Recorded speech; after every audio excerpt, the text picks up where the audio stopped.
ঐতিহ্যবাহী ৬০ গম্বুজ মসজিদ পুকুর পাড়ে বাগেরহাট গাংচিলের সাহিত্য আড্ডা। বাংলাদেশের বাগেরহাট থেকে টিভি বাংলার বাংলাদেশ সংবাদদাতা অধ্যক্ষ খান আখতার হোসেন।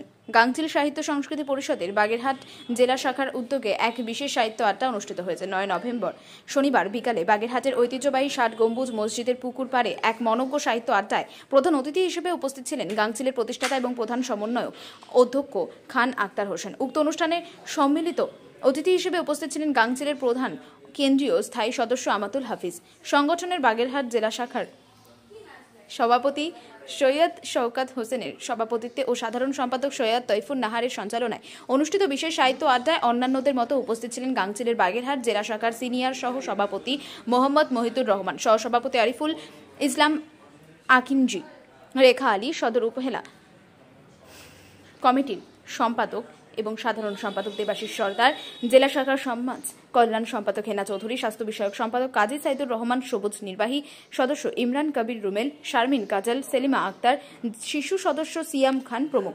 সাহিত্য আড্ডা শেষে বাগেরহাটের ঐতিহ্যবাহী ৬০ গম্বুজ মসজিদ ও পীর খানজান আলীর মাজার পরিদর্শন করেন।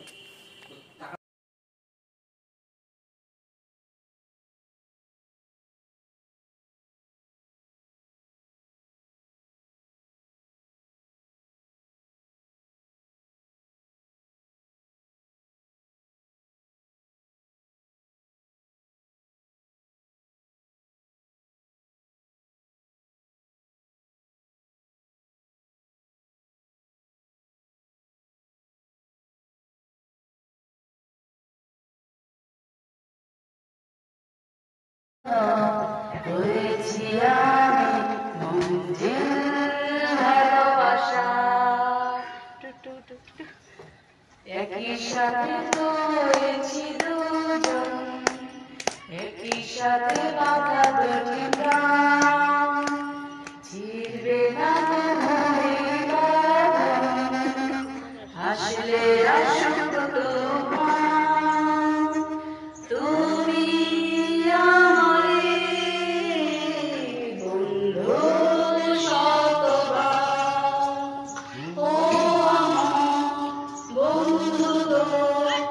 চিরসাথী পথ চলা।